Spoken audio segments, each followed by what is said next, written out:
High বন্ধুরা, তোমাদের নিজস্ব ইউটিউব চ্যানেল ম্যাথস ম্যাজিকের তরফ থেকে আরেকটি নতুন ভিডিওতে স্বাগত জানাই। তো তোমাদের যেমনটি সহযোগিতা ব্যাচে ক্লাস চলছে, তোমাদের ক্লাস চলবে। তোমরা যদি এই ব্যাচের সাথে যুক্ত হতে চাও, চ্যানেলটিকে সাবস্ক্রাইব করে রাখো এবং নোটিফিকেশন অন করে রাখো, কারণ তোমাদের এই ব্যাচে সম্পূর্ণ বিনামূল্যে করানো হচ্ছে। তো আজকের ভিডিওতে আমরা মূলত পার্সেন্টেজের পার্ট 4 নিয়ে আলোচনা করব এবং পার্সেন্টেজের টাইপ 3 নিয়ে আলোচনা করব। এর আগের ভিডিওগুলোতে আমাদের পার্সেন্টেজের টাইপ 1 এবং টাইপ 2 হয়ে গেছে। তোমরা যদি সেই ভিডিওগুলো না দেখো, তো আজকের ভিডিও তোমাদের বুঝতে হয়তো অসুবিধা হতে পারে। তার জন্য তোমরা প্রথমে যে ভিডিওগুলো আছে পার্ট 1 এবং পার্ট 2 এবং পার্ট 3 সেগুলো তোমরা দেখে নিও, তারপরে এই ভিডিও দেখবে তোমরা নিশ্চয়ই বুঝতে পারবে। তো তার জন্য আমি কি করব, তোমাদের ওই ভিডিওগুলো লিঙ্ক এই ভিডিও ডেসক্রিপশনে দিয়ে রাখবো, তোমরা সেখান থেকে দেখে নিও। তো চলো আর কথা না বাড়ি আজকের ভিডিও শুরু করা যাক। দেখো, টাইপ 3 এর প্রথম প্রশ্নে কি বলেছে, একটি ট্রেন দুর্ঘটনায় 20% যাত্রী ঘটনাস্থলে মারা যায় এবং বাকিদের 10% হাসপাতালে মারা যায়। যদি 7200 জন জীবিত থাকে তবে মোট যাত্রীর সংখ্যা কত ছিল আমাদেরকে বের করতে বলেছে। তো এই প্রশ্নটি করানোর আগে আমি তোমাদেরকে একটি খুবই গুরুত্বপূর্ণ কনসেপ্ট দিতে চাই। সেটি হচ্ছে আমাদের যে কোনো সংখ্যার আমরা 10% কীভাবে সহজে বের করতে পারি। তো আমি তোমাদেরকে উদাহরণ নিয়ে একটি বোঝাচ্ছি। মনে করো আমার কাছে আছে 500 টাকা। এর যদি আমাদের 10% বের করতে বলে, তাহলে আমরা জাস্ট মাইন্ডের মধ্যে 1 সেকেন্ডে কীভাবে বলবো যে না, আমরা একটি শূন্য বাদ দিয়ে দেবো, আমাদের কত হয়ে গেল। যদি বলি 10% কার, না আমাদের এই যে 500 টাকা রয়েছিল মনে করো, সে যদি আমাদের 10% বলি, না কত করব, একটি শূন্য বাদ দিয়ে দেবো, অর্থাৎ আমাদের কত হয়ে যাবে 50 টাকা। এটি কী করে হয় আমি তোমাদেরকে ডিটেলস বোঝাচ্ছি। দেখো, যে কোনো সংখ্যার মনে করো এটার ক্ষেত্রে আমাদের যেহেতু আমি 500 টাকা ধরে নিয়েছি, 500 টাকার ক্ষেত্রে আমরা যদি 10% বের করি, 10 এবং পার্সেন্টেজের জন্য আমরা কত নিই বন্ধুরা, নিচে আমাদের 100। তো এই শূন্য আমাদের প্রথমেই কেটে গেল। আমাদের 10% যদি বের করতে বলে, এটা তো আমাদের যে কোনো ক্ষেত্রেও আমাদের সংখ্যা যাই থাক না কেন আমাদের 10 বা 100 হয়ে যাবে। এরপর একটি শূন্য আমাদের কী হবে, কেটে যাবে। এরপর আমাদের পড়ে থাকবে আমাদের 1-এর 10। আর আমার প্রথম ভিডিওতে আমি বলেছিলাম, যদি তোমরা একটু মনে করো যে আমাদের 1-এর 10 ভগ্নাংশ সমান আমাদের হয় 10%, এটা আমি বলেছিলাম। তো এই যে আমাদের এই কনসেপ্টটি আমাদের মনে রাখতে হবে। তো এরপর আমাদের যেহেতু সব সময় আমাদের 10%-এ কী হয় না, আমাদের 10 নিচে থাকে। এরপর 10 দ্বারা যদি আমরা কোনো সংখ্যাকে কাটি, সেই সংখ্যায় যদি আমাদের লাস্টের সংখ্যা আমাদের শূন্য থাকে, তো এই শূন্য আমাদের কি হয়ে যাবে, বাদ চলে যাবে। অর্থাৎ আমাদের মোট কথা যদি বলতে চাই যে 10% যদি বের করি, আমরা একটি শূন্য বাদ দিয়ে দেবো। কারণটা কি আমি এখানে বুঝিয়ে দিলাম তোমাদের, যে আমাদের একটি শূন্য থাকে, সেই শূন্য দ্বারা কেটে যায়। এটাই হচ্ছে কনসেপ্ট। তো যদি বলি আমি যে এক্ষেত্রে এটার ক্ষেত্রে যদি বলি যে আমাদের 10,000-এর যদি বলি 10% কত হবে, না একটি শূন্য আমাদের বাদ চলে যাবে, তাহলে আমাদের হয়ে যাবে উত্তর 1000। তো এটাই হচ্ছে যে 10%-এর কনসেপ্ট, যে কোনো সংখ্যার আমরা কীভাবে 10% বের করতে পারি, না আমরা কি করব, একটি শূন্য বাদ দেব যদি সেই সংখ্যার শেষের যে আমাদের অঙ্কটি বলি বা ডিজিটটি, সেটি যদি আমাদের শূন্য থাকে। এরপর প্রশ্ন তোমাদের হতে পারে, যদি এইভাবে থাকলো মনে করো 235, তো এক্ষেত্রে আমাদের 10% কীভাবে বের করব। দেখো, আমাদের এটা 10% অর্থাৎ 1-এর 10, অর্থাৎ একে যদি আমরা বলি 10 দ্বারা সম্পূর্ণরূপে ভাগ করব, এটা আমরা না লিখে করতে পারি। তো 10 দ্বারা যদি আমরা শূন্য যদি থাকি, তো সেক্ষেত্রে আমরা ভাগ করার নিয়ম কি জানি, না দশমিক আমাদের এক ঘর এগিয়ে দেবো, আমাদের উত্তর হয়ে গেল। তো এটা আমাদের উত্তর কত হয়ে যাবে, না 23। এখানে আমাদের দশমিক হয়ে যাবে 5, উত্তর হয়ে গেল। যদি কোনো সংখ্যা আমাদের লাস্টের ডিজিট শূন্য না থাকে, তো সেক্ষেত্রে আমাদের 10% এভাবে বের করতে হয়। এটা কি কারণে আমি তোমাদেরকে শেখাচ্ছি, এই প্রশ্নের ক্ষেত্রে তোমরা দেখতে পাবে, বা প্রতি ক্ষেত্রে পার্সেন্টেজে যখনই আমি ব্যবহার করি, আমাদের 10% বের করে তারপর আমাদের যত পার্সেন্ট বের করতে বলুক আমরা করে নিই। তো দেখো, এই প্রশ্নের ক্ষেত্রে কি বলেছে, মনে করো একটি ট্রেন দুর্ঘটনা হয়েছে, সেক্ষেত্রে 20% আমাদের কি হয়েছে, ঘটনাস্থলে মারা যায়। এইটার আগে আমি যদি বলি, আমাদের যে কোনো সংখ্যায় আমাদের বের করতে বলুক, বা আমাদের যতজনেই আমাদের বের করতে বলুক, আমাদের যে সংখ্যা হয় সেটি নিশ্চয়ই আমাদের কত হয় বন্ধুরা, না 100% হয়। তো এক্ষেত্রে আমরা যদি বলি যে আমাদের 100% যেহেতু কি বলেছে দেখো, তবে মোট যাত্রী সংখ্যা, অর্থাৎ আমাদের 100% বের করতে বলেছে, যে যাত্রীগুলো ছিল সেগুলো আমাদের 100% বের করতে বলেছে। এরপর আমাদের কি বলেছে দেখো, জীবিত থাকে কতজন, না 7200 জন। আমরা অ্যাবসোলুট ভ্যালুতে পাচ্ছি যে আমাদের জীবিত আছে 7200 জন। কিন্তু এরপর আমরা যদি পার্সেন্টেজে বের করে নিই যে আমাদের কত পার্সেন্ট জীবিত আছে, সেই পার্সেন্টেজের ভ্যালুর সাথে আমরা অ্যাবসলিউট ভ্যালু কী করবো না সমান করে দেবো, তাহলে আমরা 100% পেয়ে যাব। তো কিভাবে দেখো, আমি তোমাদের মনে করে নিচ্ছি আমাদের যাত্রী সংখ্যা 100% আমাদের ট্রেনে ছিল। এরপর আমাদের ঘটনাস্থলে আমাদের কত পার্সেন্ট মারা গেছে বন্ধুরা, না 20%। অর্থাৎ 100-র মধ্যে আমাদের কত পার্সেন্ট গেল, না 20%। 100-র মধ্যে 20% যাওয়ার অর্থ হচ্ছে 100-র মধ্যে 20 যাওয়া। তাহলে আমাদের বেঁচে কত আছে, না 80% এরপর বেঁচে আছে।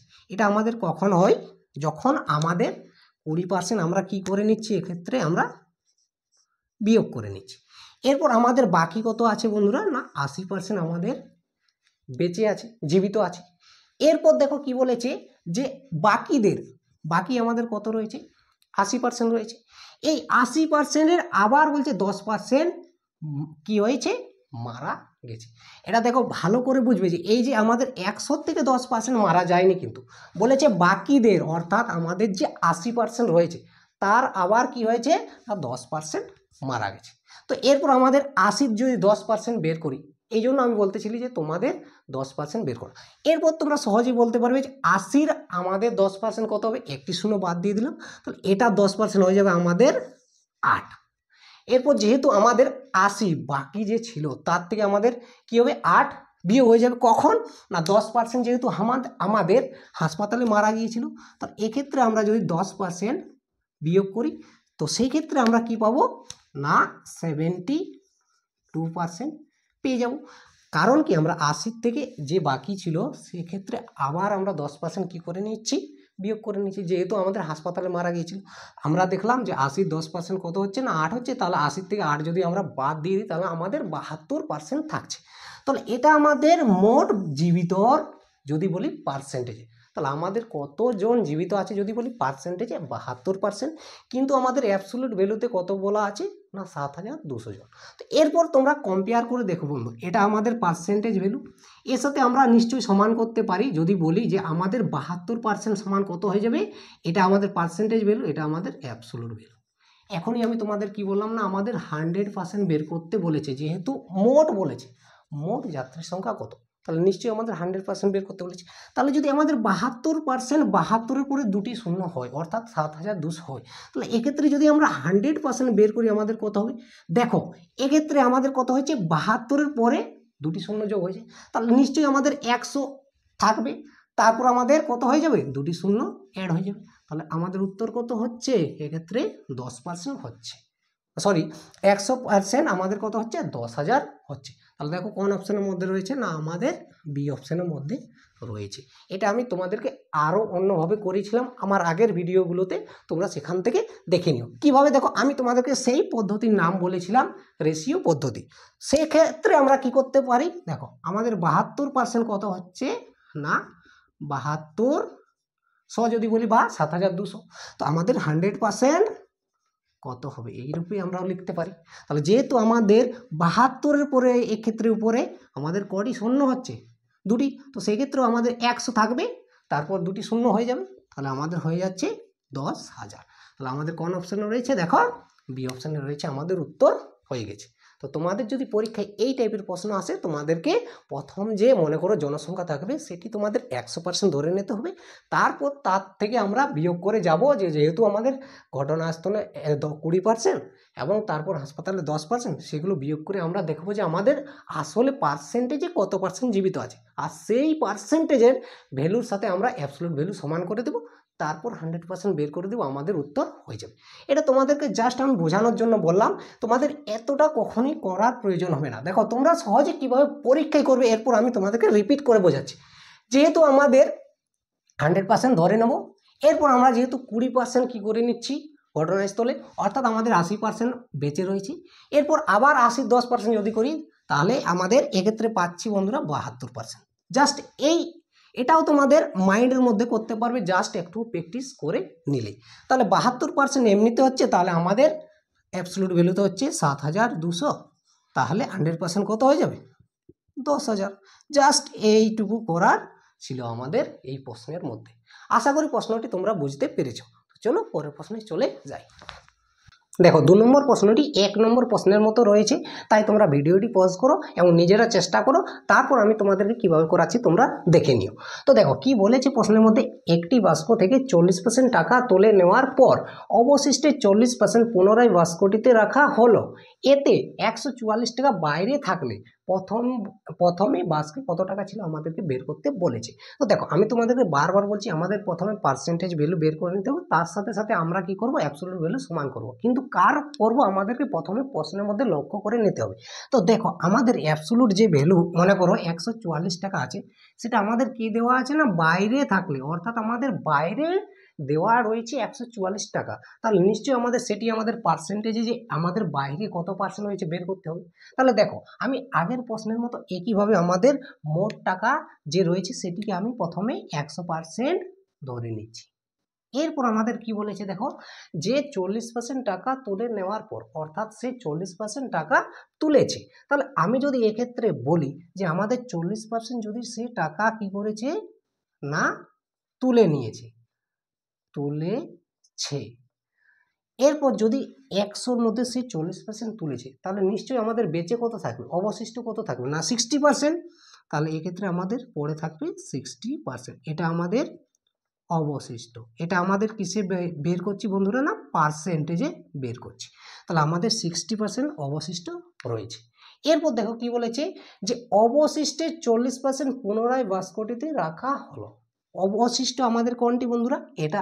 নিশ্চয়ই এটার উপরে আমরা পার্সেন্টেজ লাগাবো না, যেহেতু আমাদের 60% অবশিষ্ট, সেই অবশিষ্টের আবার 40%, অর্থাৎ আমাদের এই প্রশ্নে বলতে চেয়েছে এই যে 60% রয়েছে সেটার আবার 40% আমরা বাক্সটিতে পুনরায় রেখে দেবো।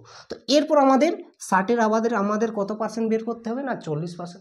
আমি আগেই বলেছি তোমাদের প্রথমে কি বের করতে হবে 10%। তো দেখো এটার যদি আমরা 10% বের করি তাহলে একটি শূন্য বাদ দিয়ে দেবো, অর্থাৎ আমরা যদি 60-এর 10% বের করি সেক্ষেত্রে আমাদের কত হবে না 6। যেহেতু আমাদের 10% তো বলেনি, বলেছে আমাদের 40%। তো যেহেতু আমরা এদিকে 40% যদি করি, এটা আমরা যেহেতু 4 গুণ করছি বন্ধুরা, নিশ্চয়ই তাহলে আমাদের এই পাশেও আমাদের কত গুণ করতে হবে 4 গুণ। তাহলে আমরা এদিক থেকে যদি 4 দিয়ে গুণ করি তাহলে আমাদের হয়ে যাবে 424%। অর্থাৎ আমরা যদি অবশিষ্টের আবার 40% পুনরায় বাক্সটিতে দিয়ে দিই তাহলে আমাদের আরও 24% বাক্সের মধ্যে দিয়ে দিতে হবে। তাহলে এটা আমাদের 24% পুনরায় আমরা যদি বাক্সকে দিয়ে দিই, এরপর আমাদের এটা আমাদের 60%, 60% আমাদের ছিল, তারপর আবার আমরা 24% পুনরায় দিয়ে দিয়েছি। তাহলে আমরা টোটাল মোট কত পার্সেন্ট দিয়ে দিয়েছি দেখো, 4 হয়ে যাবে এটা, আর 6 আর 2 আমাদের 8, অর্থাৎ আমাদের 80%, যে আমাদের মনে করো 24% দেওয়ার পর আমাদের মোট হচ্ছে 84% আমাদের বাক্সের মধ্যে আছে। কিন্তু আমাদের তো দেখো যে অ্যাবসলিউট ভ্যালু দেওয়া আছে সেটা 144 টাকা বাইরে আছে। তাহলে এটা আমাদের 100 মোট রয়েছিল বাক্সের মধ্যে, কিন্তু তার মধ্যে পুনরায় দেওয়ার ফলে আমাদের এখন বর্তমানে আমাদের যদি বলি তো 84% বাক্সের মধ্যে আছে। তাহলে বাইরে কত আছে বন্ধুরা দেখো, 100 থেকে যদি আমরা 100% থেকে যদি আমরা 84% বিয়োগ করে দিই তাহলে সেক্ষেত্রে আমাদের কত হয়ে যাবে না 16% হবে। এটা আমাদের বাইরে রয়েছে, পার্সেন্টেজে বের করে নিয়েছি। এরপর আমরা কি করব না 16%-এর সাথে কার সমান করব, আমাদের না অ্যাবসলিউট ভ্যালুর সাথে সমান করব।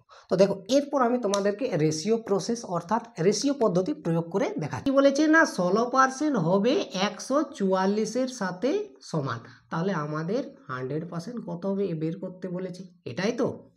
তাহলে দেখো তো বন্ধুরা এক্ষেত্রে আমাদের 16-র সাথে যদি আমরা 9 গুণ করি তাহলে আমাদের কত হচ্ছে 144 হচ্ছে। তাহলে নিশ্চয়ই আমাদের এই পাশেও কত দিয়ে গুণ করতে হবে 9 দিয়ে। তাহলে 100-র সাথে আমরা যদি 9 গুণ করি তাহলে সেক্ষেত্রে আমাদের কত হয়ে যাবে না 900 টাকা হয়ে যাবে। এভাবেই তোমরা রেশিও প্রসেসে করতে পারো, তোমাদের সহজেই হয়ে যাবে।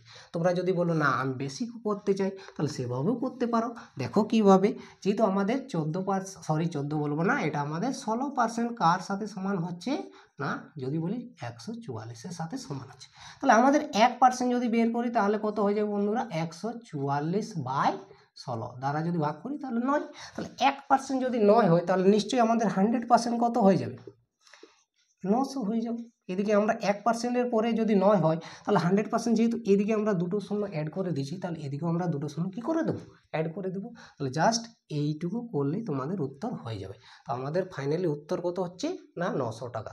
কোন অপশনের মধ্যে রয়েছে, ডি অপশনের মধ্যে রয়েছে। আমাদের উত্তর হয়ে গেল। জাস্ট এটা তোমাদেরকে বোঝানোর জন্য এত পরিমাণে আমি তোমাদেরকে লিখে বোঝাই। তোমরা ডাইরেক্ট কীভাবে করতে পারতে দেখো, আমি মুখে মুখে তোমাদের করে দেখাচ্ছি, তোমরাও মাইন্ডের মধ্যে করতে পারবে। যেহেতু আমাদের মোট 100% থেকে আমরা 40% কী করে তুলে দিয়েছি, অর্থাৎ আমাদের অবশিষ্ট আছে 60%।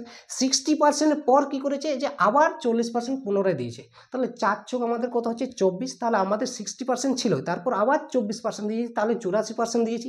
তাহলে বাস্কের মধ্যে এখন রয়েছে 84%, তাহলে বাইরে আছে 16%। 16% কার সাথে সমান হচ্ছে না 144-এর সাথে। 16 দিয়ে আমরা যদি গুণ করি তাহলে আমাদের হচ্ছে 9 দিয়ে 16 9 আমরা গুণ করলে 144 হচ্ছে। তাহলে 100-র সাথে আমরা 9 গুণ করলে কত হয়ে যাবে 900। জাস্ট এইটুকু করার ছিল। আশা করি তোমরা প্রশ্নটি বুঝতে পেরেছো। তো চলো পরের প্রশ্নে চলে যাই। 3 নম্বর প্রশ্নে কি বলেছে দেখো, কোনো গ্রামের 60% নিরক্ষর, সাক্ষরদের 28% মহিলা। যদি 4320 জন পুরুষ সাক্ষর হয় তবে গ্রামের মোট লোক সংখ্যা কত হবে তোমাদেরকে বের করতে বলেছে। ঠিক আগের দুটি প্রশ্নের মতো একইভাবে রয়েছে। তো তোমরা এটি করে আমাকে এটির উত্তর তোমরা আমাকে কমেন্ট বক্সে জানাবে এটার উত্তর কত হচ্ছে। এতে আমি দেখতে চাই যে তোমরা কতটা সিরিয়াস হয়ে পড়াশোনা করছো। তো তোমাদের যদি এই ভিডিওটি ভালো লাগে বন্ধুদের মধ্যে শেয়ার করো, চ্যানেলটিকে সাবস্ক্রাইব করে রাখো এবং নোটিফিকেশান অন করে রাখো এই চ্যানেলের প্রতিটি ভিডিও পাওয়ার জন্য। তো চলো আজকের ভিডিও এই পর্যন্তই থাক। Thank you.